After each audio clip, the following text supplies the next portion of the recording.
저는 잘 모르는 찬양이었는데요. 한라사 목사님 감사합니다. 갈급하기 때문에 하나님께 가까이 가고 하나님의 음성에 귀를 기울인다. 제가 어, 데이빗 깁슨이라는 분이 쓴 어, 전도서에 관한 책을 얼마 전에 다 읽었어요. 어, 죽음을 맞이하면서 현재를 사는 약간 그런 관점으로서 전도서를 읽는 건데 어, 거기서 마지막 장에서 이제 쓰는 말이 마음에 와닿아가지고 적어갔거든요. 근데 이 찬양을 부르는데 너무 맞아 들어가지고 하나님의 말씀을 즐거워하는 사람은 어떤 사람일까? 라고 했을 때 그 답이 뭐였냐면은 성경을 바라볼 때, 성경에 다가갈 때 이렇게 놀라움을 기대하고 성경을 여는 사람들이 하나님의 말씀을 즐거워하는 사람들이다, 기뻐하는 사람들이다, 그렇게 표현을 하더라고요. 굉장히 좋았어요. 그러면서 또 얘기하는 게 내가 가난하기 때문에 성경이 소중하고 내가 갈급하기 때문에 성경이 달콤해진다 라는 표현을 하면서 내가 혼란스럽고 내가 허둥대기 때문에 성경이 확실하고 진실되게 다가올 수 있다라는 표현을 했는데 어, 오늘 여기 지금 모인 분들이 이 찬양을 하시면서 공감하시면서 찬양하셨다면 그런 마음이지 않을까. 그렇기 때문에 우리가 하나님의 말씀을 더 듣고 싶어 하고 하나님 말씀에 더 거하고 싶어 하고 그 말씀 안에 어, 대로 말씀 인도한 대로 여정에 걷고 싶지 않을까라는 생각을 합니다. 오늘 또 함께 해주셔서 너무 감사해요. 저도 어, 계속 어떻게 나눠야 되지? 어떻게 나눠야지? 계속 고민을 하면서 내용은 있는데 이 내용을 어떻게 나눠야지 더 공감하고 라는 어떤 그런 순간들을 가져갈 수 있을까? 그리고 그래 더 경험하고 싶다라는 어떤 그러한 삶의 태도를 우리가 할 수 있을까라는 고민을 많이 했고요. 저번 주에는 멈춤이라는 얘기 나면서 멈춤은 우선 제가 한 그 가장 큰 이유는 왜냐면 헨리나는 멈춤이라는 얘기를 안 하니까요. 멈춤은 이 자세라는 생각을 했어요. 저는 멈춰야지 침묵과 고독과 기도를 할 수가 있으니까 멈추지 않으면은 걸어가면서 하는 것들은 굉장히 그냥 스쳐가는 것들이잖아요. 특히 우리들한테 큰 변화를 주지 않는 것들이기 때문에 우리가 진정한 변화를 원하고 진정한 새로움과 더 깊은 하나님의 음성을 듣기 싶어 한다면은 멈춰야지만 이런 것들이 가능하고 멈춰야지 생명이 깃드는 것처럼 멈춰야지 이런 것들이 가능하다고 생각하는데 솔직히 침묵, 고독, 기도로 나눠서 우리가 얘기를 나눌 거지만 그리고 헨리 라운드 그렇게 따로따로 쓰기는 했지만 이것 세 가지가 나눌 수는 없는 것들이거든요. 솔직히 고독과 침묵과 기도가 한꺼번에 이루어지는 것들이거든요. 어떻게 보면은 저번 주에 잠깐 홍 권사님 말씀하셨지만 렉시오 디비나라는 것이 거룩한 읽기라고 얘기할 수도 있고 여러 가지 표현들을 쓰겠는데 저는 개인적으로 저하고 저 만나는 사람들이 그냥 말씀 안에 거하기라고 이름을 했어요. 조금 더 현실감 많고 거한다는 것은 멈춰 있는다는 뜻이고 그 현존가 안에 들어간다는 말이니까 말씀 안에 거하면서 머물면서 그것을 누리고 또 배우고 경험하고 하는 것을 표현적으로 이렇게 했는데 렉시오 디비나라는 표현을 쓰던 말씀 안에 거하라는 표현을 쓰던 멈춰서 그 안에서 고독을 경험하고 침묵 안에 들어가고 또 기도가 흘러나오는 게 말씀 안에서 이루어지는 것들이 이것 때문에 솔직히 나눠서 얘기할 수는 없지만 따로따로 조금 조금만 이렇게 한 면을 바라보는 식으로 이렇게 바라보면 좋을 것 같고요. 하지만 이 컨텍스는 다 세 가지가 한꺼번에 있는 모습으로 우리가 다방면으로 봐야지 그냥 다이아몬드의 오늘 이렇게 한 면을 가지고 조금 더 얘기하는 거다라고 바라보시면 좋을 것 같아요. 그렇게 해서 이게 따로따로 생각하시면 솔직히 이게 이해가 하기 힘들거든요.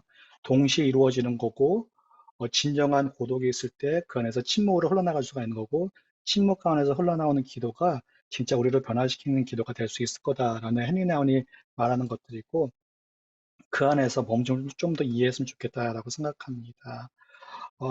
제가 말씀드린 대로 오늘은 먼저 그룹으로 나눠가지고 어, 했으면 좋겠어요.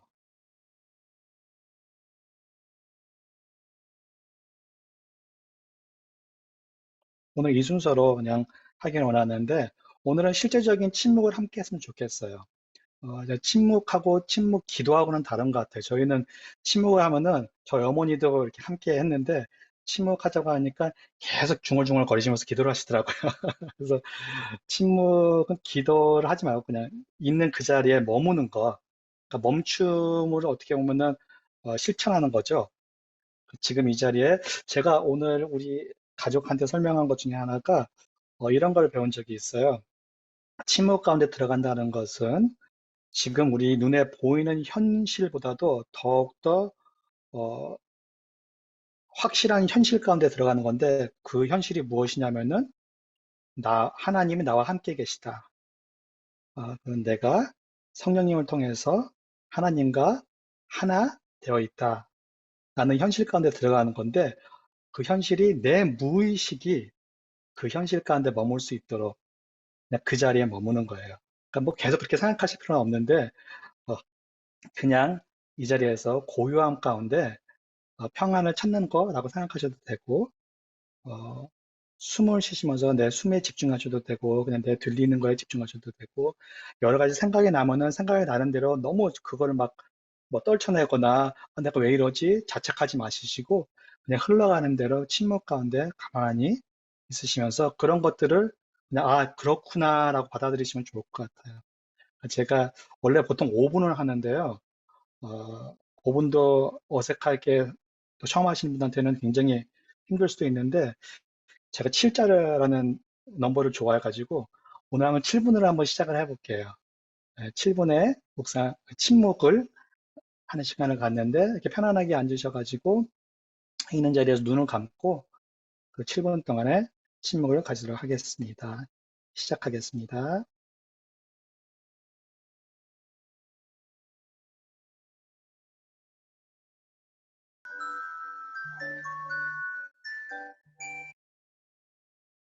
네, 다시 우리의 자리로 함께 모여서 어, 지난주에 제가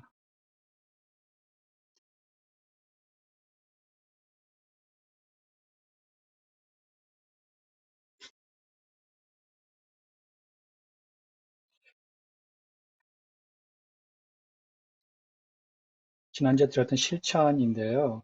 나는 누구인가? 나는 얼마나 나 자신에 대해 인지하며 살고 있습니까? 30분 정도, 30분이 힘드셨다면 그 적은 시간이라도 나와의 시간을 가지면서 나의 강점과 단점을 적어보세요. 아니면은 두 번째 실천 두 가지 다 하셨어도 좋고요. 일주일간 아름다운 순간을 음미하시고 사진 한 장을 간직해 주세요. 라고 했는데 저희가 세명씩 정도 나눴으면 해요. 3명씩 브레이크아웃으로 나눠가지고 한 사람당 1분 30초, 90초 시간만 드릴게요. 한 사람당 90초 시간 동안에 이 실천에 대해서 나눠주시고 또 다음 사람에 나누고 다음 팀 나눠서 한 5분 정도 시간을 드릴 거예요. 5분 정도 다시 돌아오면은 그 그룹에서 한 분이 나의 것을 말고 내가 들은 거 들으면 두 명에 나눈 것을 들으셨겠죠? 그 들은 것 중에 생각나는 부분, 아니면 이렇게 되게 나에게 내가 기억나는 부분들, 내가 들었던 부분들을 나눠주심으로써 함께 또 돌아와서 나누는 시간을 갖도록 하겠습니다. 다 이해하셨죠? 네?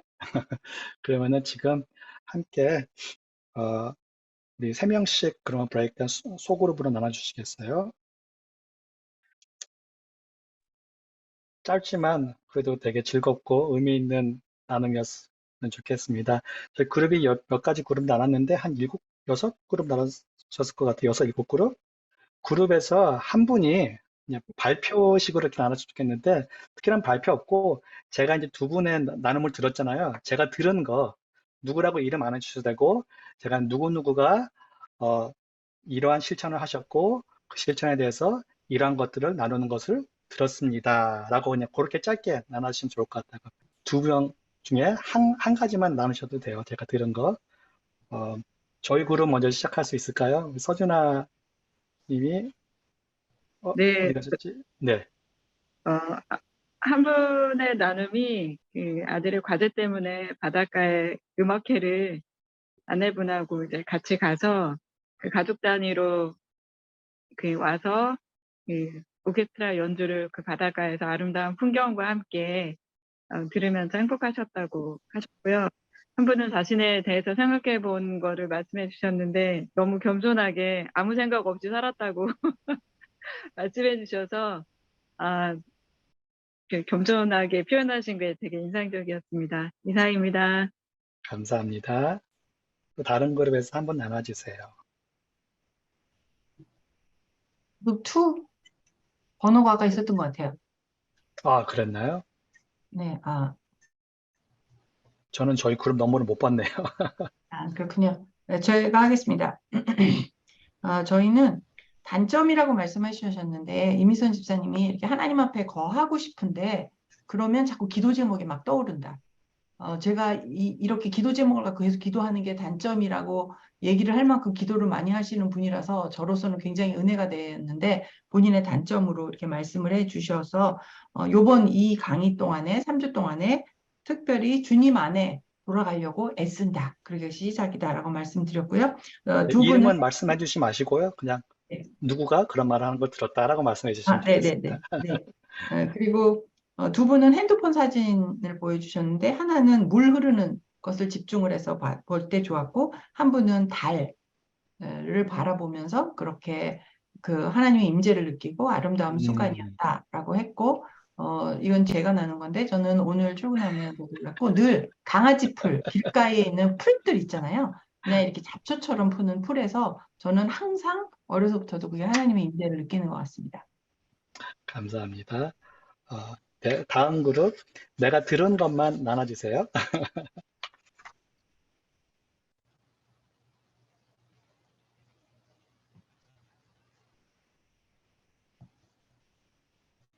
김영하 사모님 쪽은 한번 나눠주시죠.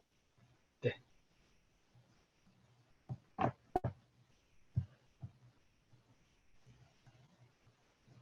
네, 임성 교사님 마이크 켜셨네요. 나눠주세요. 네, 제가 들은 부분은 한 분은 한 분의 장점은 인내를 잘하는 것이고 단점은 침착성이 부족한 것. 하나님의 인재를 느낄 때는 집중 주일날 예배 오셔야 될 그분이 그 자리에서 예배 드리는 그 모습을 볼 때 하나님의 임재가 느껴진다고 하였고, 또 다른 한 분은 운동을 좋아하셔서 하나님의 임재를 느끼는 시간에는 근처 공원에 가서 시시각각 날짜마다 시간마다 변하는 풍경을 볼 때 하나님의 향기와 임재를 느낄 수 있었고, 좋은 점과 나쁜 점은 시시때로 변해서 확실하게 뭐다라고 얘기할 수 없다고 말씀하셨습니다. 감사합니다. 네, 4그룹 양미록 집사님 나눠줬다라고 여기 오미 선교사님 문자 올리셨네요. 캄보디아는 인터넷이 불안해서. 오늘도 불안하시네. 네, 그 오은미 선교사님하고 함께 나눴는데요. 오은미 선교사님은 그, 강점 세미나를 하셨대요. 그 선교제에서. 근데 이제 선교사님은 소통과 하모니, 행동 분석이 강점으로 이제 나오셨다고 이제 하면서, 근데 행동 분석이 어떻게 보면 이제 그게 이제 단점으로도 작용할 수 있다. 그렇게 좀 말씀하셨고요. 그리고 어, 저는, 요즘에 제가 제 자신이 내가 어떤지를 잘 모르겠더라고요. 그래서 그런 거를 좀 나눴고, 그래서 이제 강점도 어떤 게 있는지 그냥 빨리 생각이 안 나가지고, 근데 단점은 그냥 너무 많이 생각이 나가지고, 네, 단점, 행동력이 좀 부족한 것, 그 실행력이 시도하는 것, 그런 것들이 이제 많이 느린 것 등을 나눴습니다. 감사합니다. 한 그룹이 더 남았나요? 저희가 다 했나요? 아니에요. 김수경 장로님, 저는 누가 계신가요? 저희는 했어요. 아, 네. 그러면 다 나눠준 것 같아요. 네. 들어보니까 음, 어떠셨는지 모르겠어요. 듣는 게 생각보다 힘들죠. 그 듣는 거를 나누는 것도 생각보다 힘들고, 이렇게 제가 보면서 노트를 적으신 분들도 있으신 것 같아요. 왜냐하면 나눌 거를 알았기 때문에. 근데 저희가 원래 바랐던 것은, 원래 대화 가운데 사람들과의 그냥 그 사람을 바라보는 대화에서는 노트를 적지 않잖아요. 노트를 적을 때 저희가 대화가 끊기거든요, 원래. 그리고 그 사람의 그 원래 대화에서는 특히 서로 듣는 거에서는 몸짓에서 듣는 게 더 많거든요. 얼굴 표정이나 적을 때는 이제 저희가 그런 것들을 못 듣는 거겠죠. 저희는 지금 우선은 오늘은 귀로 들은 것만 나눴는데 제가 어떻게 해주세요라고 나왔는데 그렇게 안 하신 분도 있으시고 또 잘하신 분도 있으시고 잘하다 잘못했다 얘기하는 것이 아니고 저희 현재의 모습들을 그냥 드러내는 그런 나눔일 수도 있는 것 같아요. 그러면서도 실천을 잘 하셨기 때문에 너무 다시 한번 감사드리고 계속해서 얘기를 나누기 원하는데요. 저기 쉐어 스크린 할 수 있게끔 다시 해주시겠어요, 간사님? 감사합니다.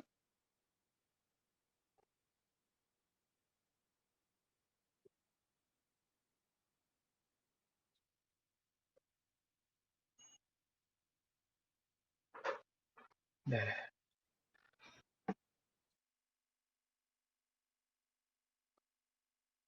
이 시 아시죠? 네, 너무나도 유명하시죠? 제가 멈춤을 어떻게 나눠야 될까? 계속해서 뭐 여러 가지 사람들이 가지고 있는 생각이 있고 또 신학이 있고 한데 이 고독과 침묵과 기도, 멈춤이라는 자리에서 어떻게 나눠야지 또 공감이 갈까 하는데 이 시가 생각이 나더라고요. 저는 뭐 한국의 시들을 많이 알지는 못하는데 이 시는 많이 접해서도 저도 잘 알고 있습니다. 자세히 보아야 예쁘다. 오래 보아야 사랑스럽다. 너도 그렇다. 나태주 시인의 풀꽃이라는 시죠. 풀꽃은 어, 이렇게 비싸거나 뭐 소중하거나 아름다운 꽃이 아니에요. 딱 보이는 길거리에 흔한 꽃이고 중요하지 않은 거고 오히려 잡초에 가깝기 때문에 뜯어내야 되는 꽃이고 그런데 풀꽃에서 아름다움을 발견했대요. 어떻게? 멈추어서 자세히 보고 또 보고 하면서 오랫동안 보았대요. 그랬더니 풀꽃이 예뻐 보이고 사랑스러워 보이면서 그 무심한 모습을 이웃에 발견을 한 거죠. 전혀 내 눈에 보이지 않았던 이웃이 보인 거고 그 사람이 소중하게 여겨지는 거죠. 어, 저는 이 시의 실천이 바로 지금 우리가 얘기하는 것이 아닐까라는 생각을 했어요. 소중하지 않은 것도 멈춰서 보고 어, 바라보는 가운데서 그 아름다움을 발견할 수 있다 그러면은 소중한 것을 더욱더 가까이 하고 더욱더 오래 머물고 계속해서 반복하면서 바라본다면은 그것이 얼마나 더욱더 크게 아름답게 다가오지 않을까. 음, 멈춤이라는 것은 계속 여러 가지로 할 수가 있겠지만 제가 몇 가지 이렇게 적어봤어요. 멈춤이 무엇일까? 좀 아까 아름다움을 발견한 것 중에서도 굉장히 우리가 생각하는 이 그리스도인적인 그런 어떤 모임이나 그런 순간을 아름답고 하나님이 함께 하시는 임재 가운데 시간이라고 나누신 분들도 있지만 그냥 자연 가운데서도 하나님의 임재를 발견하신 분들도 있고 멈춤이라는 것은 제가 생각했을 때 이런 것 같아요. 나의 일상을 더욱더 의식하는 것. 그리고 일상 가운데서 하나님을 볼 수 있게 되는 것. 멈춤은 내가 못 보던 것을 보고 듣는 것. 그 지금 이 순간, 내가 무엇을 하고 있던 간에 지금 이 순간 하나님을 발견하는 것. 멈춤은 이웃을 하나님의 시선으로 바라보게 되는 것. 그리고 또 멈춤은 고독과 침묵과 기도를 위한 사전 단계이자 그 안에 머물게 하게 하는 순간들. 멈춤은 나의 온전한 존재가 머무르는 것. 그 자리. 전제가 있어요. 이 멈춤을 하고 침묵하고 고독하고 기도를 들어가기 위한 전제가 있는데 전제가 무엇이냐면은 선교적 교회에서 얘기하는 전제거든요. 그 전제는 바로 하나님은 이미 앞서 일하시고 계신다는 것이에요. 하나님은 우리가 계획하고 기도하고 나서 그리고 우리가 기도한 대로 움직이시는 것이 아니고 벌써 이미 앞서서 일하시고 계시고 움직이고 계신다는 것이죠. 어디서? 세상 모든 곳에서. 어떠한 일을 하고 계신다? 샬롬의 일, 회복의 일, 구원의 역사 하고 계시고 그리고 복음의 현실 가운데 계시면서 우리를 초청하고 계신다. 어떻게? 그 일에 참여할 수 있도록. 그 일에 참여를 하려면은 저희가 벌써 하나님 무슨 일을 하고 계시는지 볼 수가 있어야 되고 그 하나님이 하시는 일에 분별을 할 수가 있어야 되며 그 일에 동참할 수 있는 동기부여와 용기를 찾을 수가 있어야 되고 확신을 가질 수가 있어야 되는 것입니다. 보통 저희가 비전을 많이 얘기하잖아요. 얼마 전에 원래 작년에 나온 건데 미국의 이제 HBO라는 케이블 영화가 원래 하는 방송인데요. 거기서 다큐멘터리를 만들었어요. 어떤 다큐멘터리를 만들었냐면은 힐송에서 다큐멘터리를 만들었어요. 4부작이었는데 3부작으로 원래 만들었다가 1년 후에 몇 달 전에 4부를 만들었는데 그 1년 동안에 또 어떠한 또 여러 가지 일이 있었나 하는데 왜 힐송을 다큐멘터리를 만들었냐면은 힐송의 그 담임 목사님과 또 힐송 뉴욕에 있는 굉장히 유명해진 목사님 칼 랜스라는 목사님과 담임 목사님 브라이언 휴스턴라는 목사님들의 어떤 문제점들이 이렇게 나오면서 교회가 흔들리기 시작하고 이제 교회에 대해서 왜 이런 문제점이 나오지라고 이제 그 교회를 이렇게 가까이 보니까 그 문제점들이 훨씬 많았던 거예요. 근데 뭐 여러 가지를 얘기할 수 있겠지만 제가 드리고 싶은 말씀은 제가 바라봤을 때 이 다큐멘터리를 문제는 언제 시작했냐면 시작부터 있었더라고요. 어떤 시작이었냐면은 이 브라이언 휴스턴의 아버님이 원래 시작한 교회였는데 교회가 커지질 않았었어요. 브라이언 휴스턴 목사님이 그 아들이 이제 교회를 맡으면서 힐성이라는 비전을 가지고 교회를 더 크게 만들고 싶었던 거예요. 그래서 이분이 미국으로 이제 출장을 온 거야. 출장이라 얘기하면 웃기지만 미국에 교회를 공부하러 오셨어요. 몇 달 동안 미국에 있는 교회들 또 TV 방송하는 그 사역자들을 만나면서 특히 그때 이분의 아버지도 오순절 목사님이셨거든요. 특히 오순절하고 치유 사역을 하는 그런 교회들, 특히 TV에 그때 80년대쯤이었으니까 그때 저기 80년, 90년도 그때 시작된 거거든요. 그때는 저기 미국 TV에 많이 나오는 그러한 사역들은 굉장히 도네이션 같은 거를 굉장히 강요를 하고 거기에 대해서 말을 되게 잘하고 돈을 잘 모으는 그러한 사역들이 많았어요. 그래가지고 이분이 특히 그런 사역들 계속 커지고 있고 영향력이 커지고 뭔가 도네이션도 많이 받고 같이 하는 사람들도 많아지고 하는 데서 왜 어떻게 해야지 이렇게 될 수가 있을까라는 것을 쭉 배우고 담고 온 거예요. 그러면서 큰 에세이를 썼어요. 비전 에세이 같은 걸 썼어요. 그 타이틀은 뭐라고 했냐면은 Church That I See.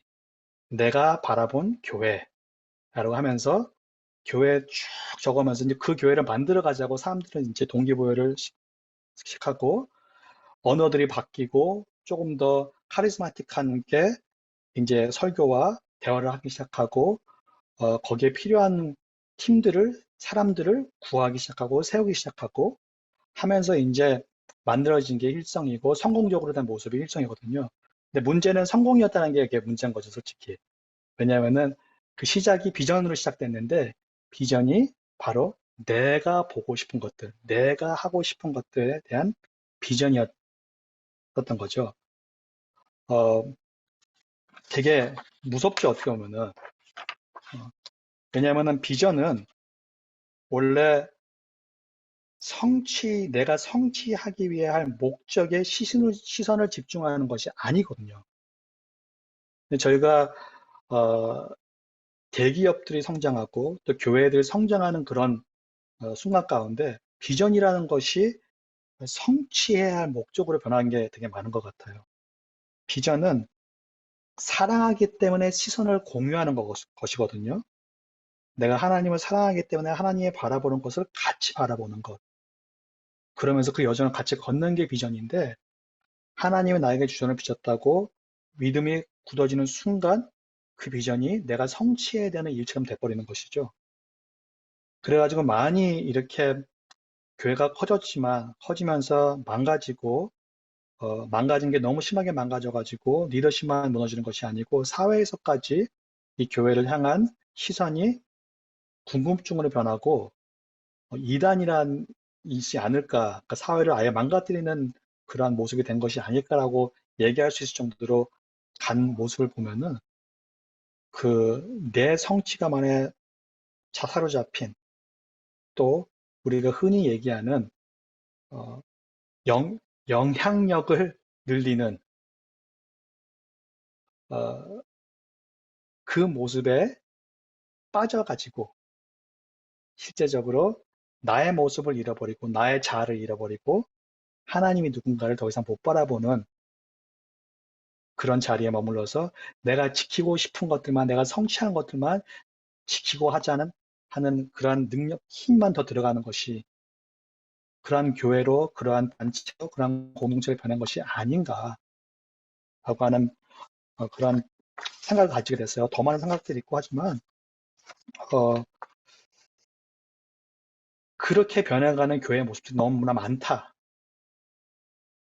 게 저의 생각이고 또 제가 많이 듣는 이야기들과 또 경험한 부분들에서도 많은 것 같습니다. 어떻게 하면 우리가 멈출 수 있을까? 멈추는 것을 글로 이렇게 대화해서 멈추고 듣고 한다 그러면 되게 어떻게 보면은 우리한테는 이렇게 어색하게 들릴 때가 참 많은 것 같아요.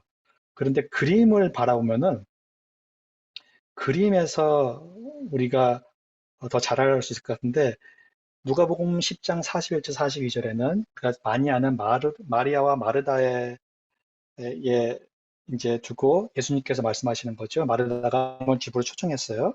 잘 아시는 이야기죠. 그런데 그리고 마르다가 예수님을 섬기기 위해서 열심히 부엌에서 일을 하고 있었어요.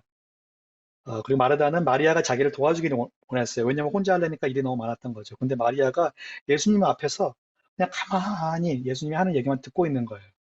마르다가 답답했겠죠. 이걸 해야 되는데 해야지 섬길 수가 있고 나눌 수가 있는데 그러니까 마르다가 예수님에게 와서 이제 불만을 토합니다. 예수님, 마리아 보고 저 좀 도와주라고 좀 얘기 좀 해주세요. 저 지금 힘들어요.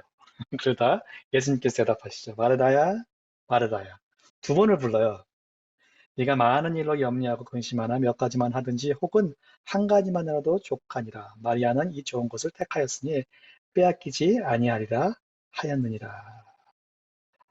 이 그림이 있는데 혹시 이 그림 보신 적 있으신가요? 되게 유명한 그림이거든요. 어, 그림의 제목이 마리아와 마르다 집에서 그리스도라는 제목인데 요하네스 베르메르라는 사람이 그린 거예요. 1666년도인가 17세기에 이제 그린 그림인데 이 그림을 바라보면서 한번 이 대화가 이루어지는 스토리를 한번 상상해 보셨으면 좋겠어요.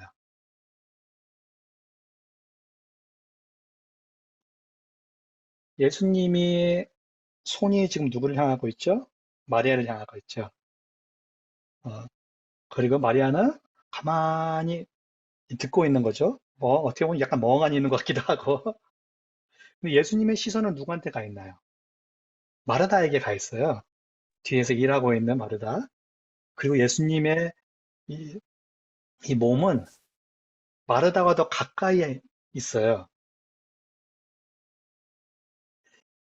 이 그림을 바라보고 있으면은 예수님의 음성이 어떻게 들리시나요?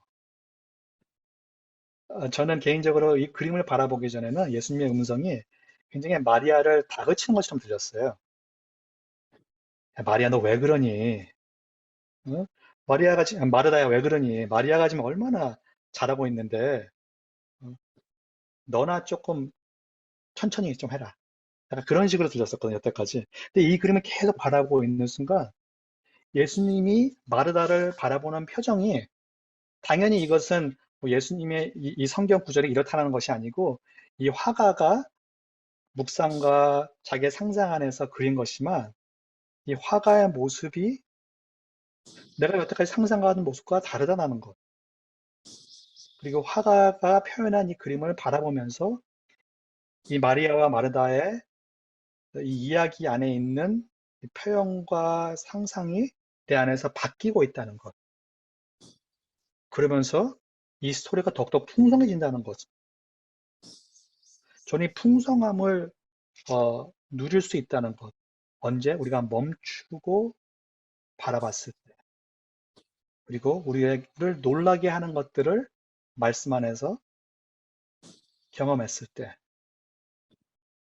예수님의 시선은 이 그림에서는 마르다를 바라보는 시선은 너무나도 따뜻한 것 같아요.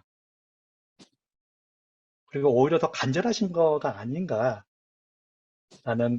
느낌을 저는 받게 하고, 어, 이 미술 프로페셔널들이 이 그림을 바라보고 또 해석하는 거에 좀 다른 부분들도 있고, 제가 보지 못하는 여러 가지도 있긴 하지만, 이 그림을 바라보면서 다시 한번 마리아와 마르다의 이야기를 다르게 상상해 보셨으면 좋겠어요. 왜냐면 우리는 너무나도 익숙한 스토리이기 때문에 결론이 너무나도 빨라요. 마르다처럼 되지 말아야지. 마리아처럼 돼야지. 하나님 앞에 가까이 하나님의 음성을 듣고 있는 사람이 돼야지. 열심히 일만 하는 사람이 되지 말아야지. 결론이 너무 빨라요. 근데 우리가 하나님의 말씀을 통해서 하나님의 음성을 들으려고 침묵의 시간을 가질 때 가장 힘든 부분이 제가 익숙한 성경 말씀을 듣는 것이고, 또 가장 또 힘든 게 내가 전혀 익숙하지 않은 성경 말씀 들을 때가 힘들거든요. 근데 익숙하던 익숙하지 않던 동일하게 머물러 보는 거예요. 침묵 가운데서 하나님이 한 음성으로 우리에게 보여주고 들려주시는 음성을 발견하면서 새롭게 하나님을 만나보고 하나님의 음성을 듣고 그 이야기 속에서 보지 못했던 것들을 바라볼 때 저는 살아있는 하나님이 우리 삶 가운데 지금 이 순간으로 들어오시지 않나, 이런 순간이 바로 고독의 순간이 아닌가 생각합니다. 제가 솔직히 책을 그렇게 많이 읽는 건 아니에요. 그리고 어, 저는 묵상의 대가도 아니고요. 5년 동안 쭉 해오긴 했지만 아직까지도 하려면 너무 힘들고 막 좀 이따 해야지, 좀 이따 해야지, 아 이거 하고 해야지라는 생각이 항상 넘쳐 흐르고 그 리듬을 찾아가는데 아직까지도 계속 노력하고 있거든요. 근데 이번 주에 제가 멈춤이 도대체 뭘까, 어떻게 하면 조금 더 잘 나눌 수 있을까라고 생각하다가 아는 친구, 전도사님한테 여쭤봤는데 이 책을 저한테 얘기를 해주더라고요. 그래서 저도 이 책을 좀 빨리 쭉 이렇게 읽어봤는데, 주목할 만한 일상이라는 책이고, 여기 책 제목에 보면은 멈추고 바라보고 기울이다. 귀 기울이다. 하나님을 사랑한다는 것은 주목한다는 것, 마음을 쓴다는 것, 눈을 뜨지 않으면 절대 볼 수 없는 방식으로 하나님께서 나와 함께 하실 가능성에 마음을 열어두는 것을 뜻합니다. 이 책에서 저자가 얘기하는 것이죠. 하나님께서는 귀를 열지 않으면 절대 들을 수 없는 말씀을 하십니다. 그러므로 하나님께 최대한 가까이 다가가십시오. 이 가까이 가는 모습이 오늘 얘기하는 고독의 태도인 것입니다. 저는 고독을 생각하면서 성령의 열매를 생각했어요. 잘 아시는 것이지만, 왜냐면은 경청하는 삶의 목적은 다른 게 아니고 하나님을 사랑하는 사람이 되는 것이잖아요. 하나님을 더욱더 사랑하고 이웃을 나와 같이 사랑하고. 어, 그러면은 하나님을 사랑하는 사람이 바로 하나님의 자녀고 그리스도인의 모습이라고 생각한다면은 우리가 생각하고 있는 그리스도인의 모습은 좋은 교인의 모습과는 다를 수가 있다는 것을 저희가 인식해야 되는 것 같아요. 저희가 흔히 생각하는 좋은 교인의 모습은 굳이 성경에서 얘기하는 좋은 그리스도인의 모습과는 동일하지 않을 수도 있다는 것. 그렇다고 좋은 교인의 모습이 나쁘다는 것이 아닙니다. 하지만 저희 목적은 좋은 그리스도, 그리스도인의 뜻은 작은 그리스도, 잠깐만. 작은 크라이스트, 그리스도, 작은 그리스도라는 뜻이래요. 그리스도는 언어의 기름 부은 자라는 뜻이죠. 왕, 제사장, 하나님께 선택을 받은 사람, 하나님의 자녀, 예수님, 그러니까 그리스도죠. 그리고 우리는 그 예수님을 따르는 제자된 작은 그리스도들. 그러면은 우리는 예수님을 닮아가고 예수님처럼 모습을 보여줘야 되는데 그 모습이 어떤 모습일까라고 했을 때 성령의 열매가 그 모습을 보여주는 것 같아요. 열매를 보고 그 사람을 알지어다라고 얘기하는데 이 말은 무슨 말이냐면요. 다르게 얘기하면은 저희가 지금 예수님과 잘 동행하고 있나, 예수님 말씀 안에 잘 거하고 있나, 내 멈춤이 진짜 하나님을 가까이 하고 있는 멈춤인가, 나의 침묵이 하나님과 나와의 하나된 교제 안에서 있는 새 언약 가운데 새 생명으로 살아가는 교제인가 시란가 그것은 나타나는 것은요. 열매를 보고 알 수 있다는 것이에요. 내가 내 이웃을 더 사랑하고 하나님도 사랑하는 사람이 되고 있는 것인가? 내가 삶을 기쁨을 더욱더 누리고 기쁨 가운데 함께 상대방의 기쁨도 함께 기쁨을 나눌 수 있는 사람인가? 내가 화평 가운데 있는 사람인가? 화평을 선택하는 사람인가? 화평을 선택하는데 더 힘들어하는 사람인가? 내가 오래 참음을 잘 나타내는 사람인가? 아니면 내가 쉽게 화를 내는 사람인가? 내가 쉽게 화를 내면은 무엇 때문이지? 내 관계가 지금 예수님과 뭐가 지금 잘못되고 있는 것이 아닌가? 내가 자비로운 사람인가? 내가 남을 도와주는데 지갑을 쉽게 여는 사람인가? 지갑을 여는데 너무 힘들어하고 생각을 하고 고민을 많이 하는 사람인가? 또 내가 충성된 사람인가? 내가 온유한 사람인가? 내가 절제된 사람인가라는 것을 제 자신과의 대화 가운데서 그 멈춤의 자리에서 알 수가 있는 것이죠. 그래서 재미있는 것은 성령의 열매는 나를 위한 것이 아니라는 것이에요. 나무의 열매는 나무에 다가오는 새들과 동물들과 사람들을 위한 것처럼 저가 맺는 성령의 열매는 나를 위한 것이 아니고 나에게 다가오는 사람들을 누릴 수 있고 즐겁게 해주기 위한 것. 그러니까 성령의 열매가 열리잖아요. 자연적으로 헨리 나운이 얘기하는 것처럼 고독 가운데 있는 사람들을 긍휼의 사람으로 변해가지고 사람들이 더욱더 쉽게 다가오고 사람들이 더욱더 나와 함께 하기 원하는 것처럼 성령의 열매가 맺어지고 있다는 것은요. 나와 함께하고 싶은 사람들이 나와 함께 하면서 깊은 평강을 누리고 사랑을 느끼고 그 기쁨을 경험하는 사람들이 많아진다는 것이죠. 이러한 그림을 저희가 가지면서 내가 지금 가는 길들이 내가 지금 머무는 곳이 진정 하나님과 함께 머무는 곳인가 아닌가를 테스트할 수 있는 것 같아요. 이것들은 굉장히 중요한 부분이고 이것이 없이 그냥 이것이 좋으니까 하세요라고 했을 때 따라가는 것은 저희가 어리석을 수 있는 부분이고 또 그렇지 말아야 하는 것입니다. 헨리 나운이 쭉 얘기하는데 헨리 나운이 얘기하기 전에 혹시 제가 지금 잠깐 계속 멈춤에 대해서 좀 더 얘기하긴 한 건데 궁금하신 게 있거나 조금 더 제가 또 설명했으면 좋겠다 하는 부분들이 있으신가요? 뭐 짧게.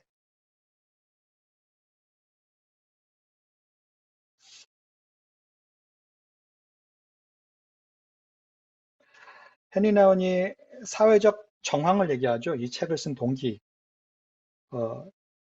이렇게 설명을 합니다. 침몰하는 난파선에서 다른 사람을 구할 능력이 없는 사약자들을 내 자신을 발견했다고. 80년대에 쓰여진 책인데요. 80년대에는요, 특히 미국은 굉장히 불안전했어요.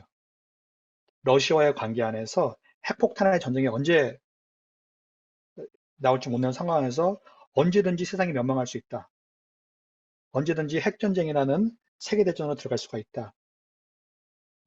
그러한 불안감 안에 있었었고, 많은 사람들이 예수님 믿든 안 믿든 우리는 종말 가운데 지금 살고 있다라고 생각했어요. 그리고 이 종말 가운데 있는 사람들의 이 세상들을 지금 헨리 나운이 이렇게 표현한 것이에요. 침몰하는 난파선에서 다른 사람을 구할 능력이 없는 사역자들의 모습. 그리고 고독을 통해 가지고 다른 사람을 구할 능력을 얻는 것이 바로 우리 사역자들이 해야 할 첫 번째 일이다라고 표현합니다. 침몰하는 난파선, 상상하다가 이 그림을 찾아봤어요. 조금 더 저한테는 다가오는 것 같아요. 이게 타이타닉이 침몰하는 것을 이렇게 상상으로 그린 건데,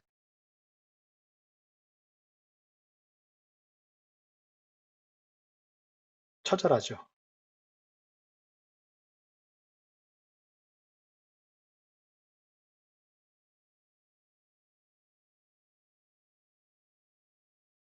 사람이 수영장이나 뭐 바다에서 물에 빠져가지고 살려달라고 막 허우적 칠 때 있잖아요.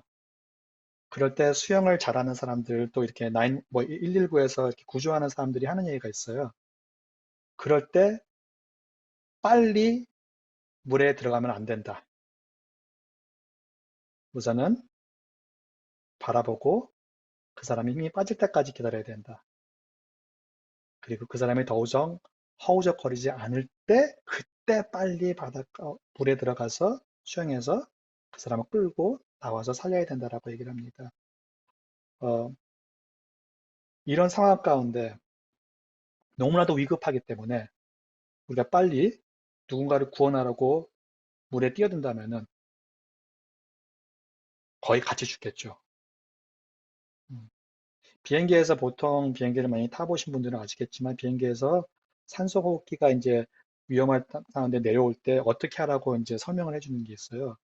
근데 꼭 설명하는 게 옆에 어린아이가 앉아 있거나 이렇게 혼자서 뭔가 움직임이 거동이 힘든 사람이 있을 때 먼저 그 사람을 채우지 말고 나를 먼저 산소호흡기를 채운 다음에 그 사람 거를 채우라고 얘기를 해요. 어떻게 보면 되게 상식이죠. 근데 우리는 희생이라는 그 단어 때문에 이 상식에 벗어나는 생각을 할 때가 너무 많아요. 기독교라는 그 틀 안에서. 그게 더 옳은 일이라고 생각할 때가 참 많습니다.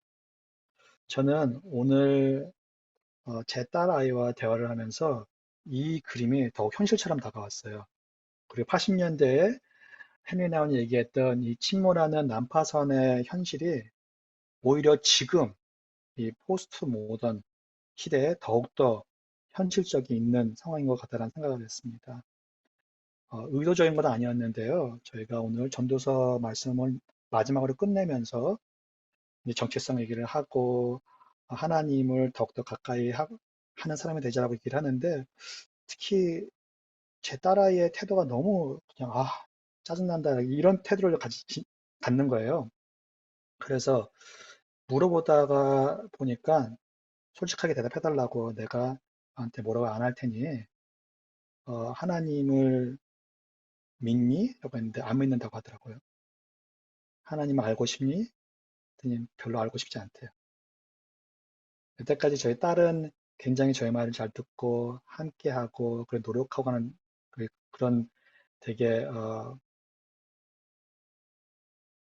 잘 따라오던 딸이었거든요. 항상 문제는 아들한테 있다고 생각했거든요. 아들이 너무 게으르고 시키는 거 안 하고 그래가지고.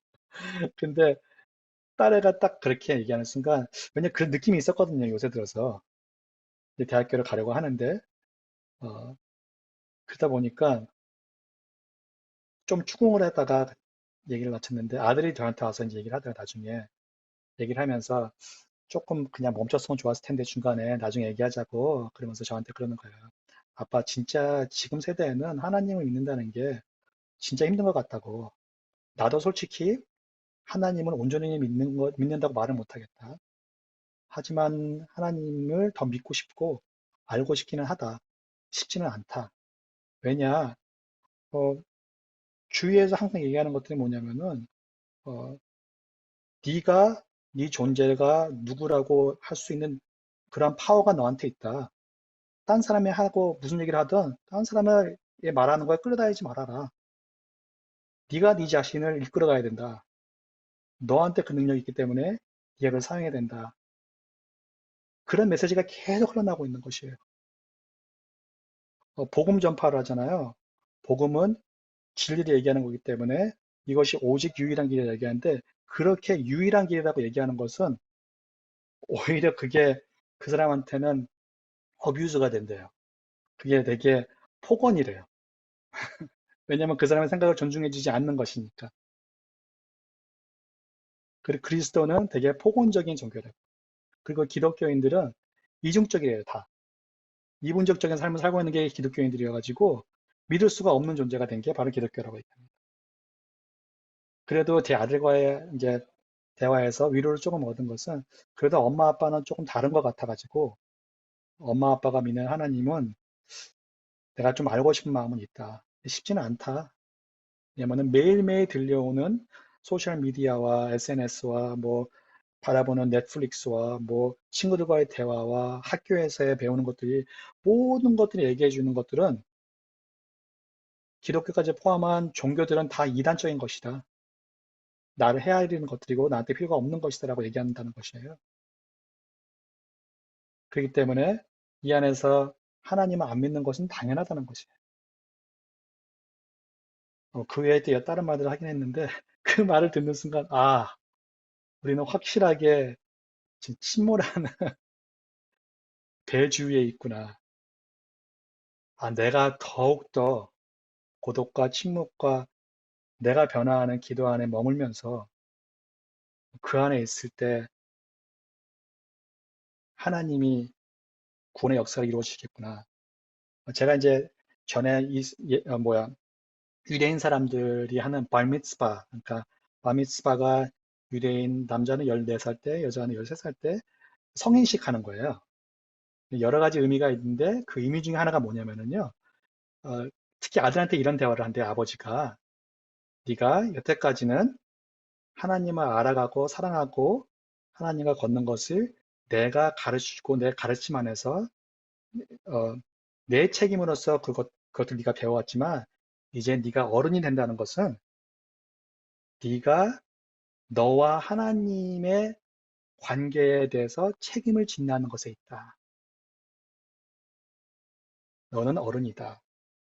그러니까 이제부터는 네가 하나님을 알아가는데 노력하고 하나님과 함께 여정을 걷기 위해서, 하나님을 더 사랑하기 위해서 그 방법을 찾아가고 노력해.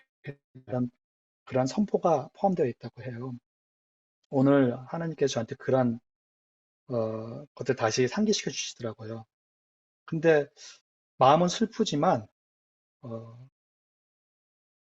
하나님이 벌써 제 자녀들 가운데 일하시고 계신다는 것을 다시 한번 보여주셨어요. 그 일이 어떤 일인지 모르겠어요. 언제 동안 어떤 어려움 가운데서 제 딸아이가 하나님을 계속 멀리하고, 다행이라는 것은 하나님에 대해서 나쁜 경험이 있는 것은 아니에요. 교회에 대해서 또 나쁜 경험이 있는 것이 아니에요. 그냥 관심이 없어요. 하나님이라는 존재가 저하고 전혀 관계가 없대요. 그래서 관심이 없대요. 그런데 그 안에서도 하나님이 벌써 하시고 계시는 구원의 역사가 있다. 이것은 오로지 고독과 침묵과 기도 안에서, 특히 듣는 기도 안에서 발견할 수가 있다라고 다시 한번 하나님께서 저한테 확신을 주시는 것 같아서, 이제 긴 여정에, 또 부모의 이 어른이 돼가는 자녀를 가진 부모의 여정을 이제 걷는 순간이 저에게도 온 것 같습니다. 벌써 이것들을 경험하시고 지금 또 계속 걷는 부모님들도 계실 텐데, 혼자가 아니심을 기억해 주시면 좋을 것 같아요. 저희도 같이 걷고 있습니다. 제가 잘못해서 잘못된 결론이 오는 때도 있지만, 그것이 아니고 하나님의 적도 큰 스토리 가운데서 구원의 역사의 스토리를 계속해서 쓰여 가시기 때문에, 그리고 그 역사 가운데 우리를 초청하시기 때문에 이러한 또 상황이 이루어진 게 아닌가 생각합니다. 해리나우는 우리들의 문제가 있다고 표현을 합니다. 그 문제는 우리가 정체성과 자아상을 세상에서 얘기하는 것 때문에 혼란이 와가지고 환상을 쫓고 있다는 것이에요. 그래서 우리의 정체성과 자아상을 세상을 닮아가는 모습에서 찾아가고 있다는 것이 우리의 가장 큰 문제라고 얘기합니다. 어떤 분들은 이 표현을 뭐라고 얘기하면 내러티브라고 표현을 해요. 하나님의 내러티브가 있는데, 하나님의 스토리가 있는데, 그 스토리 안에 우리가 있다는 것을 알 때 우리의 정체성을 알 수가 있는데, 내 스토리 안에 하나님이 있다고 생각을 한다는 거죠. 나의 삶 스토리 안에 하나님이 있던 거예요. 내 스토리가 어떤 스토리냐니까, 내 스토리가 어,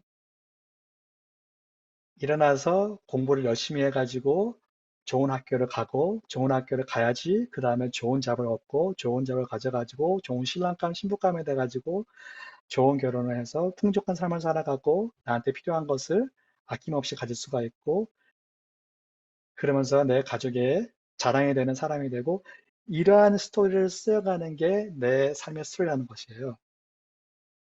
그 스토리를 만들어가기 위해 내 스토리 가운데 하나님이 있다는 것, 이것은 잘못된 스토리인 거죠. 내가 중심에 있기 때문에. 그리고 이 스토리는 하나님의 성품을 드러내는 스토리가 아니고 세상에 흘러가는 스토리로 나타나는 스토리이기 때문에 잘못된 내러티브인 거죠. 성공과 승리와 더 높이 향해 가는 삶을 이야기하는 삶과 방향성. 그렇기 때문에 이것들을 헨리 나운이 책에서 얘기할 때는 이 삶이 열매를 맺는데, 이 삶이 맺는 열매는 바로 분노와 탐욕이라고 얘기합니다. 헨리 나운이 얘기하고 싶은 것은 저희의 컨트롤 같아요. 내 스탠다드 안에서 내가 원하는 대로. 근데 특히 목회자들은 이 분노를 함부로 분출을 하지 못하죠. 그러니까 내재된 분노를 분출합니다. 보통 분노를 분출할 때 가족들에게 분출해요. 가족은 나에게 죄책감도 주지만 나의 분노의 대상이 되기 제일 쉽거든요. 닫혀있는 가운데 있으니까. 여기 안에서 놀라실 분들도 계시겠지만, 뭐 아시는 분들도 계시겠고요. 제 주위에 선교사님, 또 신학교 교수님 중에서 사모님들과 이렇게 교제를 나누시는 분들이 몇 분 계세요.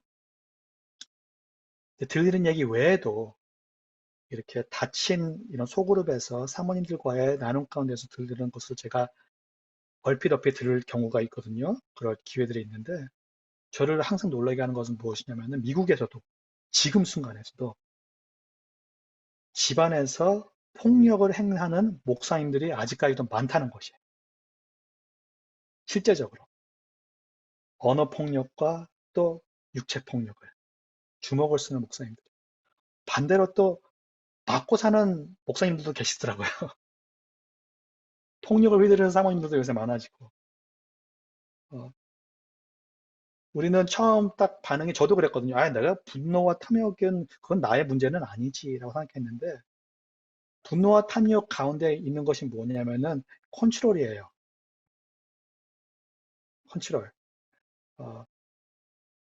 한민아이 교회 얘기하는 게 너무 웃겼어요. 저는 교회 안 나오는 사람에 대해서는 저 사람은 교회 나와야 되는데 왜 안 나오지 하고는 분노가 있는 것이에요. 근데 교회 나온 사람들 가운데서는 그렇다고 만족하냐, 그게 아니죠. 교회 나온 사람들은 내가 생각하는 교인의 모습이 있거든요. 교회 나왔으면은 이런 데서도 섬기고 저런 데서도 섬기고 이렇게 열심히 하고, 예배 볼 때 참여하고 설교 들을 때 열심히 듣고 노트도 적고 해야지. 왜 저러지 않는가? 교회 나오면 제대로 나와야지. 섬기는 사람들 가운데서 또 불만이 있는 거예요. 섬기면은 내 말을 따르고 어, 나를 믿어주고 나와 함께 동참하고 해야지. 왜 자꾸 내가 하자는 일에 딴지 걸고, 왜 자꾸 반대하고. 끝이 안 나는 것이에요. 왜냐면 내가 바라는 것, 내 self-righteous, 내 의가 항상 중심에 있거든요. 우리의 문제가 있는 거죠. 우리가 남을 구하지 못하는 능력이 없는 이유가 무엇인가? 내가 나의 의에 사로잡혀 있고 나의 컨트롤 가운데 삶의 방향성을 가지고 있기 때문에, 성공과 승리와 더 높은 향해 가는 삶의 이야기가 내 이야기가 되기를 바라기 때문에, 당연히 저희와 함께하는 여러분들의 삶은 그런 이야기가 아니시겠죠. 그럼에도 불구하고 우리는 자꾸 정체성과 자아상을 잃어버리고 있습니다. 이 구절이 굉장히 어려웠어요, 저한테. 지금도 힘들게 다가오기도 하고, 여러분들에게 어땠는지 모르겠는데, 헨리 나운이 고독을 이제 나의 사막을 찾아가는 여정이라고 표현하면서 이런 말을 합니다.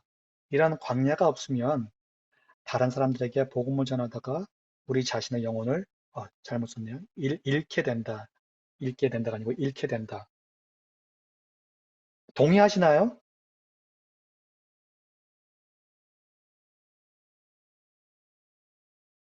잘못 읽으면은 우리의 구원을 잃게 된다라고 또 들릴 수가 있는 것 같아요.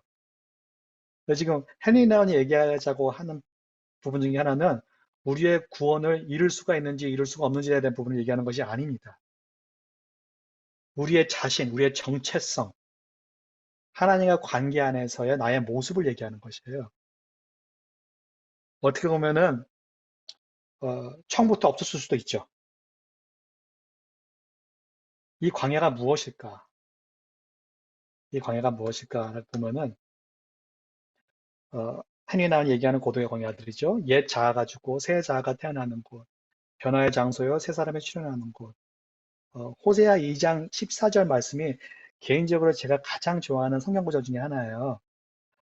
호세아 2장 1절부터 13절까지 어떤 말들이 나오냐면요. 계속해서 많은 예언자들이 얘기하는 것처럼 이스라엘 백성에게 너희가 창녀처럼 진짜 죄에 쪄들어가지고 너희가 고난한 대로만 살고 했기 때문에 난 더 이상 너희들이 이대로 내버려둘 수가 없다. 하나님이 말씀하신 것이죠. 너희 죄 때문에, 너희 회개하지 않는 마음 때문에, 너희 굳어진 마음 때문에 너희들은 이러한 벌을 받게 될 것이다라고 쭉 얘기합니다. 쭉 얘기하다가 갑자기 14절에 그러므로 그러니까 너희가 이런 죄를 이런 벌을 받아야 될 마땅한 죄인이므로 그러므로 보라 내가 그를 타일러 거친 들로 데리고 가서 말로 위로하고 히브리어 성경을 봤어요 제가 히브리어 성경대로 그대로 이렇게 제가 글을 다시 번역해 보니까 이런 식으로 글이 나오더라고요. 나 여호와가 이스라엘을 죄인 이스라엘을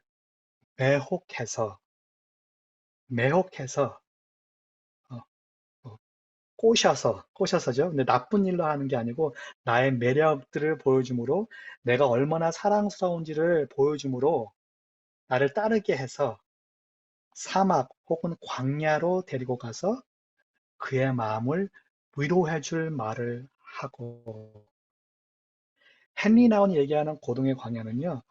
호세아가 얘기하고 있는 이 광야와 거의 동일한 장소예요.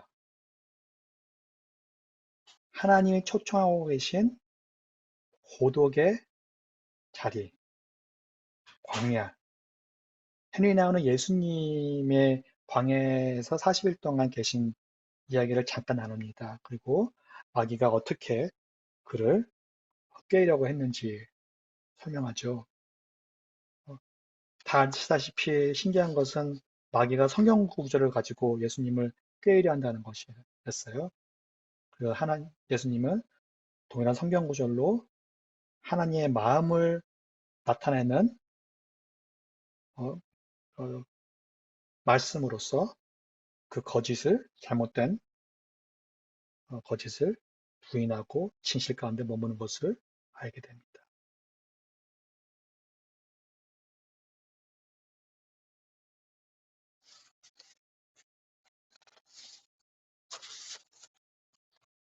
광야, 사막, 월드네스라고도 하고 데설트라고도 하고 근데 원어는 동일한 단어더라고요. 보니까 이스라엘 백성에게는 너무나도 중요한 그 히스토리 가운데 있는 여정이죠. 예수님의 사역에서도 성령님이 이끄는 삶은 예수님이 광야로 들어가기 전과 들어간 후로 나눠져요. 광야는 예수님의 사역 가운데 삶 가운데서 굉장히 큰 변화가 주어진 자리 중에 하나인 것이죠. 우리에게도 광야가 있고 그 광야를 여러 가지로 설명할 수가 있지만 헨리 나운이 얘기하는 광야는 예수님이 성령님의 인도함으로써 다가가신 것처럼 성령님의 초청함으로써 반응하는 데 있다고 얘기하고 있는 것입니다. 그리고 그 자리가 어떤 자리냐면은 바로 하나님의 풍성한 사랑과 위로의 말씀을 듣고 체험할 수 있는 장소라고 얘기하고 있는 것이에요. 그렇기 때문에 표현하는 게 고독은 하나님과 단둘이 보내는 시간이라고 표현합니다. 그러면서 인생의 목표는 오직 하나님이 되어야 된다고 헤니나우는 얘기하죠. 복음이 무엇일까요? 특히 1세기 로마 제국에게 복음은 무엇이었을까요? 로마 제국 사람들, 로마 사람들에게, 1세기의 로마 사람들에게 복음은 되게 단순했어요. 가이사가 주다라는 거였어요. 그게 로마 제국 1세기의 로마 사람들에게 복음이었어요. 근데 예수님을 따르는 사람들에게 새로운 복음이 주어졌어요. 예수님이 주다. 이 문장은 로마 제국의 복음에 직접적으로 반항하는 언어였어요. 표현이었고, 삶이었어요. 그 삶의 방향성이었고, 구원은 무엇이고 영생은 무엇일까요? 요한복음 3:16절가 저희가 너무나도 잘 아는 말씀이죠. 하나님이 세상을 이처럼 사랑하사 독생자를 주셨으니 이는 그를 믿는 자마다 멸망하지 않고 영생을 얻게 하려 하심이라. 예수님이 니고데모하고 나눔 중에 하신 말씀이죠. 우리는 너무 빨리 이 말씀을 나에게 반영하여서 듣는 경우가 있는데 예수님이 이스라엘의 지금 바리새인 선생님한테 얘기하고 있는 것이에요. 이 말씀은 무슨 말이냐면 독생자는 예수님 자신을 나타내는 것이 아니고 이스라엘 백성을 얘기하고 있는 것이었어요. 당연히 자신도 표현한 말씀이기도 하죠. 근데 저희가 여기서 얘기하고 싶은 것들은 영생을 얻게 하려 하심이라 하는데 저희는 솔직히 이 말씀을 듣고 기뻐하고 묵상하면서 영생이 뭔지 묵상하는 경우는 많이 없는 것 같아요. 여기서 말씀하시는 영생은 무엇일까? 영생이 무엇이길래 하나님께서 주고 싶어 하시는 것이고 사랑의 표현으로서 독생자를 주셨을까? 근데 예수님이 나중에 요한복음 17장에서 영생이 무엇인지 굉장히 단순하게 말씀하시더라고요. 영생은 17장 3절 말씀입니다. 곧 유일하신 참 하나님과 그가 보내신 자 예수 그리스도를 아는 것이니이다. 예수님을 아는 것이 하나님을 아는 게 영생이래요. 그러니까 지금 제가 하나님을 알아가고 있으면은 예수님을 알아가고 있으면은요 성령님이 살아있는 것만 제가 경험하는 것이 아니고 영생 자체를 제가 경험하고 있는 것이에요.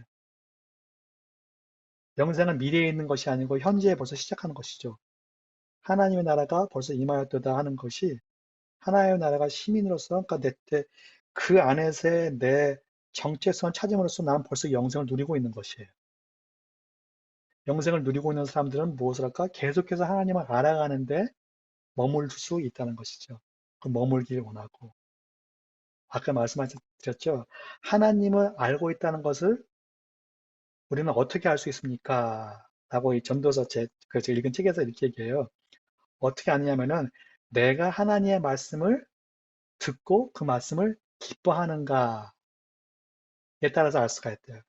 내가 하나님의 말씀을 즐겁게 듣고 또 그 말씀을 기뻐하면은 나는 하나님을 알고 있다는 것을 나타내는 증명이라고 합니다.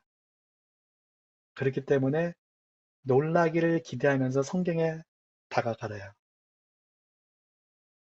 제가 되게 좋아하는 미국 목사님 중에 한 분이 묵상도 굉장히 오래 하신 분인데 큐티처럼 하신 분이에요. 근데 어떤 분이 이렇게 물어봤어요. 목사님은 큐티를 얼마나 오래 하십니까? 몇십 분 하세요? 1시간 하세요? 30분 하세요? 매일매일 하시는데 그러니까 그분이 이렇게 대답하셨어요. 저는 하나님이 내 마음을 따뜻하게 하실 때까지 말씀을 묵상합니다. I meditate until God warms my heart. 저는 이게 저한테 굉장히 오래 남는 말 중에 하나인데요. 그 말은 무엇일까라고 생각하고 보면은 내 마음이 언제 따뜻해질까 하면은 하나님의 사랑이 풍성히 내 마음에 머무를 때인 것 같아요. 저도 약간 이제 오순절 백그라운드가 좀 있고 순복음교회를 한 20년 다녔었는데 원래는 한국에서는 장로교회를 다니다가 미국에서 순복음교회 다녔는데 그러다 보니까 뭐 예언 사역, 뭐 부흥회 이런 데를 이렇게 가는 경우들이 좀 많았어요. 그 뭐 예언 뭐 은사가 있으신 분들한테 기도도 많이 받았고 근데 저한테 가장 많이 기억에 남고 내 마음을 가장 깊이 찔림이 주고 하는 언어들이 있었는데 반복되는 언어거든요. 근데 그 언어는 뭐냐면은 하나님의 말씀하시길 He says He loves you. 그 단어였어요. 특별한 게 하나도 없는 단어죠. 그런데 그 말씀이 그 순간에 너무나도 현실일 것처럼 다가왔고 내 마음 깊이 하나님이 직접적으로 나에게 하나님의 온 마음을 다해서 말씀하신 것을 들렸기 때문에 저한테는 너무나도 필요한 언어였고 너무나도 힘과 위로를 주는 언어였어요. 저는 하나님의 말씀에 충분히 머물 때 하나님의 모든 말씀은 그러한 사랑의 확신과 따뜻함을 주다고 믿습니다. 그러한 부분에서 헨리 나운이 얘기하는 이 하나님의 말씀 가운데서 위로를 얻는 것, 하나님과의 고독의 시간에서 위로를 얻는 것은 고독의 자연스러운 열매의 모습이라고 저도 동의하는 바입니다. 너무나도 아름다운 것은 고독은 그냥 나와의 하나님 관계에서 끝나는 것이 아니고 고독은 이웃을 더 가까이 할 수 있게 한다는 것이에요. 내가 하나님의 긍휼 가운데 하나님의 위로 가운데 충분히 머물기 때문에 그 긍휼이 넘쳐 흘러서 내 주위에 있는 사람들에게 흘러내린다는 것이죠. 고통당하는 이들과 더불어 일체감을 이루는 능력을 갖게 된다는 것이에요. 사막교부가 한 얘기를 헨리 나운이 코트했죠. 자기 집에 시신을 두고 가서 이웃 집의 시신을 위해 우는 사람은 어리석다. 현실은 무엇이냐면 우리 집에는 시신이 있다는 것이죠. 그걸 인식하는 게 제일 중요하다는 것이에요. 충분히 거기에 대한 위로를 받아야 된다는 것이죠. 우리는 충분히 위로를 받아야 되고 그 위로를 받아야지만 하나님의 사랑을 나눌 수 있는 사람이 된다는 것입니다. 다 아시는 것이에요. 솔직히 제가 새로운 것들을 말씀드리는 것이 아니에요. 그럼에도 불구하고 저희는 특히 한국 정서의 빨리빨리라는 정서 때문에 저희는 가만히 머물러 있지를 못해요. 항상 움직여야지 돼요. 뭔가를 해야 돼요. 내가 사용되는 게 더 중요해요. 내가 위로를 받기보다. 내가 이 자리에 머무는 것보다 내가 빨리 나가서 무엇을 하는 게 더 중요해요. 근데 그 정서가 바로 우리의 정체성을 흐리게 하는 정서라는 것이에요.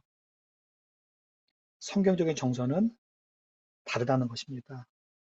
멈춤을 부르는 게 성경적인 정서고 고독의 자리에 저희로 있게 하는 게 성경적인 정서라는 것입니다. 그 자리가 반드시 있어야지 저희가 사랑의 사람, 하나님을 사랑하고 이웃을 나와 같이 사랑하는 사람이 될 수가 있다는 것이죠. 고독은 또 마지막으로 헌옷을 벗고 새 옷을 입는 곳이라고 표현을 해요. 성경에서 나와 있는 그라고 굉장히 흡사한 거죠. 골로새서 3장 12절에서 그러므로 너희는 하나님의 택하신 거룩하고 사랑하신 자처럼 긍휼과 자비와 겸손과 온유와 오래 참음을 옷 입고 지금 얘기하는 것들은 갈라디아서 성령의 열매와 굉장히 비슷하죠. 또 로마서에서도 이렇게 입니다. 우리 주 예수 그리스도로 옷 입고 정욕을 위하여 육신의 일을 도모하지 말라. 옷을 입고 새 옷을 입는 거, 헌 옷을 벗고 엔티 라이트는 이것을 어떻게 표현하냐면요. 새 창조에 참여를 하느냐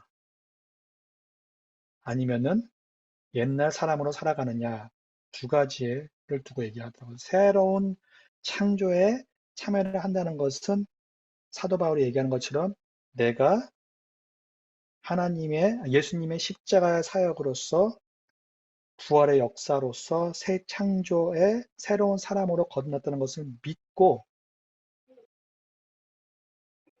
그 여정을 함께 성령님과 걷는 것이 새로운 창조 가운데 살아가는 것이고 그게 새 옷을 입는 것이고 그것을 아직까지 받아들이지 못하고 계속해서 어, 내가 해야 할 것들, 자유와 구원과 확신을 위해서 내가 해야 할 것들에 묶여 있는 삶은 헌옷의 삶을 살고 있다고 앤티 라이슨 그런 식의 표현을 하고 있는데 새 옷을 입는 장소가 있다는 것이에요. 그 장소가 바로 고독의 장소. 나와 하나님과 단둘이 있는 장소. 재밌는 것은 헨리 나웃은 이것은 꼭 흔히 세상에서 얘기하는 것처럼 모든 것에서 벗어나서 휴식의 공간, 에너지를 재충전하는 공간이 아니라는 것이에요. 벗어나도 되지만 벗어나지 않아도 되는 것.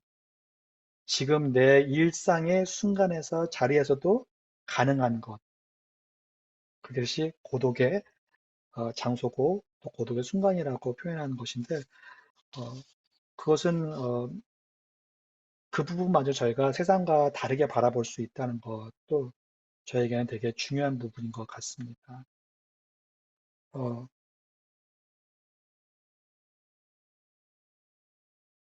네, 오늘은 여기까지 해도 너무 많은 말을 한 것 같아요, 제가.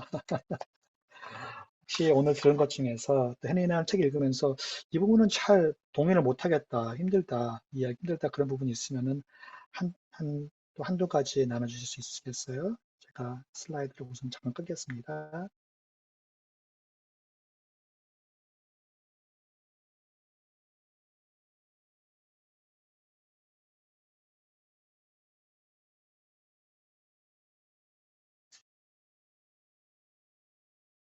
네, 질문하실 분 있으면 해주세요.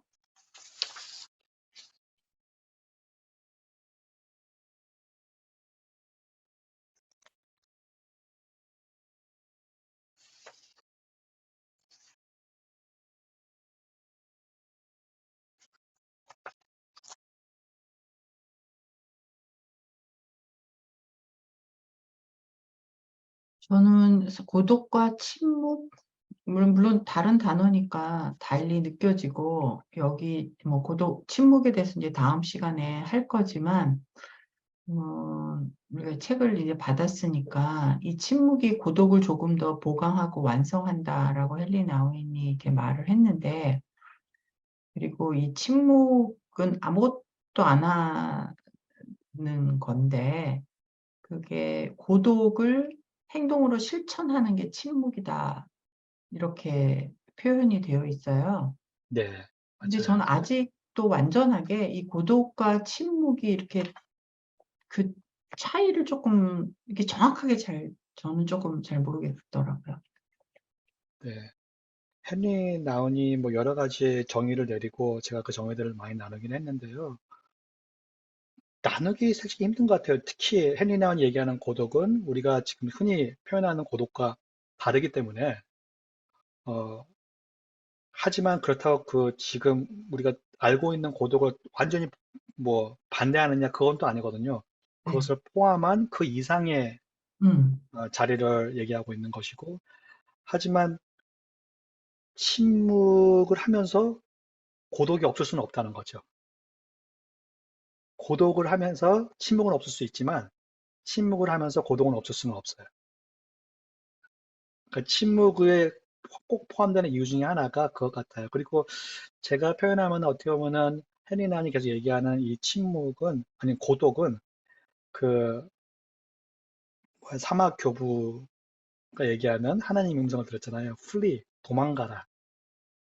도망가는 모습이 고독이라는 모습이라는 것이에요. 무엇에서 도망가라 했을 때는 저는 우선 이 태도가 저항인 것 같아요. 저번 주에 말씀드렸던 저항의 모습. 무엇에 저항하고 있는 것인가? 세상이 이끌어가는 것들에 대한 저항인 거죠. 세상이 옳다고 얘기하는 것들에 대한 저항, 세상이 이렇게 해야지만 해야 하는 것들에 대한 저항, 어, 그 저항을 하나님을 향하고 하나님을 붙듦으로써 어, 다가가는 모습이 헨리 나운이 얘기하는 그 모습이 아닌가. 근데 그게 굉장히 무슨 뭐 되게 막 뿌리치고 강하게 하는 모습이 아니고 힘이 빠진 모습. 그러니까 내가 그 저항하는데 힘이 없음을 고백하는 모습인 거죠. 음. 제가 다른 게 또 하나 말씀드렸는데 기억이 갑자기 확 날아갔네요. 다시 기억이 나면 말씀드리겠습니다. 되게 재밌는 게요. 성경에서는 어, 사단에게 마귀에게 도망가고 어, 라고 표현이 이제 야고보서에 나와 있는데 우리는 특히 순복음 때문에 그런지 마귀의 역사는 우리는 대적하라고 배웠어요. 근데 나중에 알고 보니까 성경에는 대적하라고 나와 있지 않더라고요. 거짓에 대적하는 거고 어, 근데 마귀에서는 도망가라고 나오거든요. 성경에서는.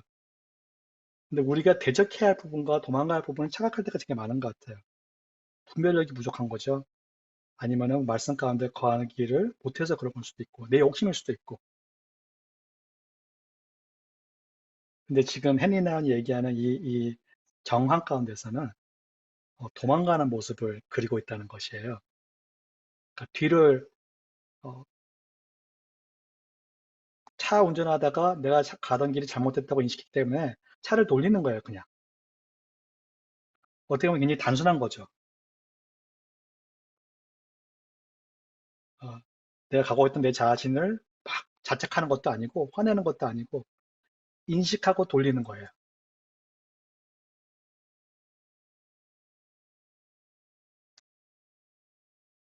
네,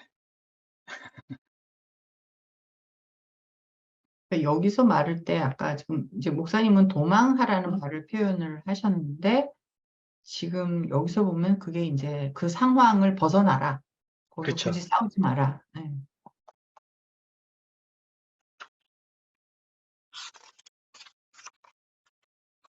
맞습니다.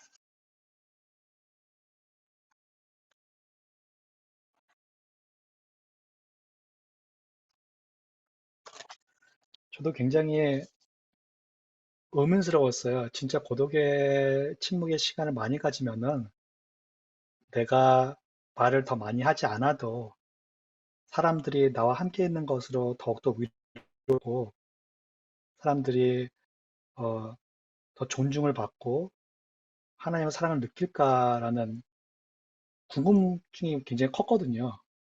그걸 잘 모르겠더라고요, 솔직히 말씀드리면은. 근데 그 확신을 홍 권사님이 저에게 주셨어요. 이런 것들 나누고 뭐 원래 나누려고 하는 것들은 아니었는데 홍 권사님과 그때 저희가 9시간을 같이 있었나요? 거의 같이 있으면서 이제 11시간이요. 11시부터 어, 만나서 어마하네요. 네, 10시 넘어서까지 있었으니까. 제 아내 외에 11시간을 쭉 대화하면서 같이 있던 사람이 또 누가 있었나 싶었네요. 근데 보통 저도 진이 빠지거든요. 제가 많이 이렇게 커플들 상담을 많이 해요. 저는 이제 부부 상담을 많이 하는데 어, 3시간 정도 이렇게 보통 하거든요. 3시간 하고 나면은 그냥 뻗어요, 집에 와서. 그래서 보통 누구랑 대화할 때 충분히 그저 듣고 해야지 의미가 있고 깊은 대화를 할 수 있다고 생각해서 2시간 이상을 이렇게 함께 하려고 하는데 3시간 이상 되도록이면 같이 안 하려고 하거든요. 저도. 근데 그날 권사님이 헤어지면서 저한테 그런 표현을 하셨어요.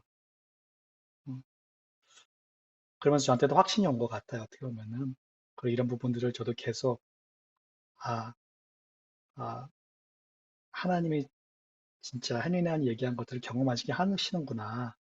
라는 걸 조금씩 저도 이제 배워가고 있는 것 같고, 거기에 대한 확신이 더욱더 있어가는 것 같고, 제 주위에서도 제가 함께하는 저번 주에 말씀드렸던 제가 배운 분 중에 한 분이죠. 계속 매주 함께 교제하시는 분 중에 이란 목사님 계신데 그분은 지금 10년 이상을 매일매일 침묵의 시간을 혼자 가지시면서 하시는데 거의 30분씩을 매일 하려고 노력하신대요.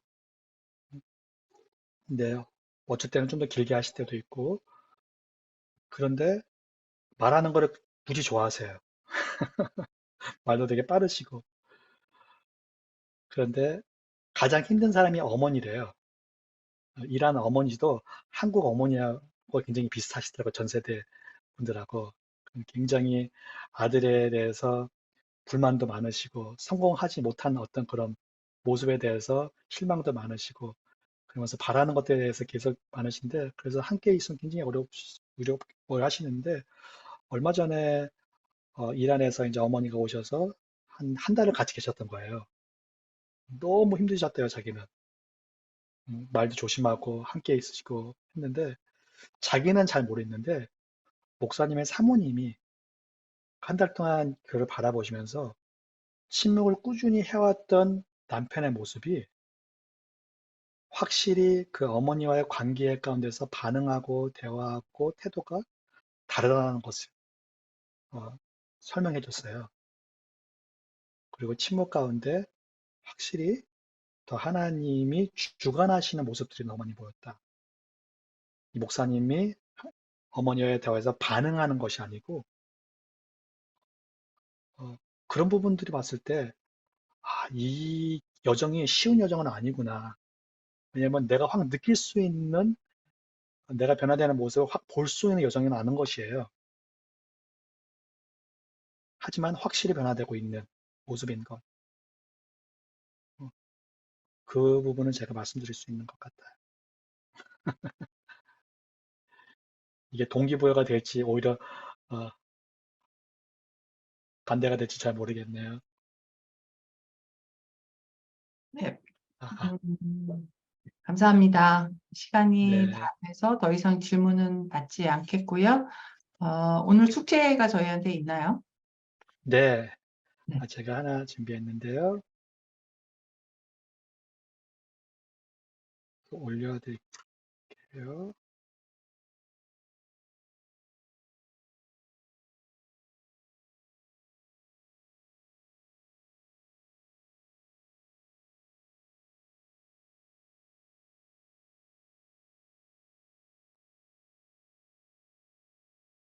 저항이라는 언어를 했는데 한 주간 자신이 어떻게 바쁨과 혹은 지루함에 저항하는지 주의를 기울여 보십시오. 저항하는 태도로서 침묵의 실천을 하루에 한 번씩 하셨으면 좋겠는데 제가 매일 10분이라고 적었는데 10분 힘드시면 적어도 5분 정도 하셨으면 좋겠어요. 5분 정도. 보통 여성분들 특히 이제 이렇게 아침에 일어나시자마자 침대를 이렇게 또 반듯하게 하시는 분들이 많으신데 그런 분들이 계시면은 침대를 딱 반듯하게 하시고 코너에 앉아가지고 그때 한 5분 정도의 침묵으로서 하루를 시작하시면 어떨까라고 제가 한번 보내드리고 싶고 그것이 아니더라도 운전을 많이 하시는 분이면은 운전하기 시작하기 전에 차에 앉아가지고 5분 정도 침묵을 하시는 것도 되게 좋을 것 같고요. 하루에 되도록이면 오전 가운데 한번 침묵을 하시면서 그 하루를 시작하시면 좋겠어요. 또 두 번째로 마찬가지로 어, 저번 주에 실천과 조금 다를 수도 있고 비슷할 수도 있는데 하나님이 지금 나와 함께 하시는구나라는 순간 특히 일상에서 좀 느끼셨으면 좋겠어요. 그걸 사진이나 글로 한번 기록해 보셨으면 어떨까 생각합니다. 이 두 가지 실천을 드리고 싶고 실천을 다음 주에도 한번 나눴으면 좋겠어요. 그리고 어, be curious, not judgmental 이것을 제 자신한테도 한번 적용하시면서요. 나를 판단하거나 비판하지 말고 호기심으로 가져라라고 한 표현인데 만약에 못하셨거나 잘 안 되셨던 분들이 계시면은요. 그거에 대해서 못했습니다. 잘 안 됐어요. 라고 하시지 마시고 못함으로써 나 자신에게 발견한 건 무엇인지 또 하나님에 대해 발견한 건 무엇인지. 왜냐면 못했을 때 하나님이 너 왜 못했어 그러시지 않거든요. 못했을 때 그 시름 가운데서도 하나님이 보여주는 것들이 있거든요. 그 하셨을 때 하심으로써 실천으로써 어떤 걸 느끼시고 또 배우셨거나 깨달으셨는지, 어떤 부분이 어려우셨는지, 어떤 부분이 즐거우셨는지 한 그런 부분들을 함께 나눠봤으면 좋겠습니다. 오늘 지금부터 기도하는 시간을 가질 건가요, 권사님? 네. 기도금 다 하고 맨 마지막에 축도나 뭐 그런 대신에 이 고린도후서 13장 13절 말씀을 제가 중간에 이 사랑하는 당신과라고 이렇게 바꿨는데 축복의 기도로서 서로에게 이 말씀을 읽음으로써 기도로서 끝냈으면 좋겠어요, 오늘.